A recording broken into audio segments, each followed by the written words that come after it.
This is CBS 5 Eyewitness News. Good evening, I'm Dana King. And I'm Ken Bastida. A plane escorted by two F-16 fighter jets has finally made it to the Bay Area.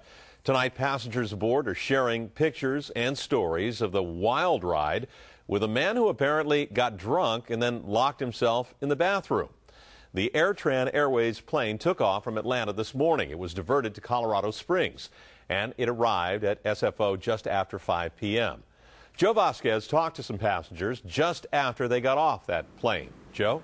Ken, and the story they're telling is a clear illustration of how things have changed over the last few years. It used to be if you had a drunk passenger, the captain would walk down the aisle and have a word with him. Not anymore. And it used to be that you would only hear about what happened on board the plane. Nowadays, though, it seems half the passengers have cameras on their cell phones. I was scared. I couldn't believe it. They finally made it to San Francisco, but only after AirTran Flight 39 was rudely interrupted midway by a drunk man who locked himself in the latrine. Basically just an unruly passenger. Came out the bathroom with no socks and no shoes with a razor in his hand and had everybody kind of spooked, you know. The Denver Post is reporting the passenger was angry and grabbed a flight attendant either by the hand or the arm. Flight attendants then enlisted the help of some passengers and even gave some of them plastic handcuffs just in case.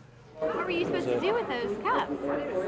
I don't know. I had a little plan in my head, but didn't have to use it, so. The pilot decided on an emergency landing at the nearest airport. NORAD scrambled two F-16 fighter jets to accompany the plane. The 132 passengers who were supposed to fly directly from Atlanta to San Francisco were now headed to Colorado Springs. And we landed, and the FBI came on and tasered the man, and he just kind of went limp and fell to the ground, and then they picked him up, handcuffed him, and took him out. 46-year-old Muhammad Abu Tahir is now in federal custody in Colorado, facing charges for interference with a flight crew. They brought like 6 enormous police officers on board that tackled the guy out of the lavatory and goose-stepped him off the front of the plane. Bomb-sniffing dogs and more police officers searched the plane. They found no explosives and no evidence of terrorism.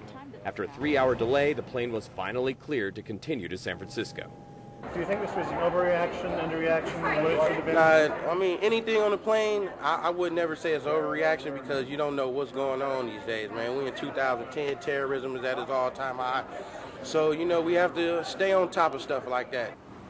You know, adding to the confusion and fear, several passengers tell us, is the fact that the man had a dark complexion and talked with a thick accent. But airline officials say they want to make it clear there was no terrorism involved here, Ken, just an angry drunk man who was out of control. Yeah, I think they got him because of his actions, not what he looked like.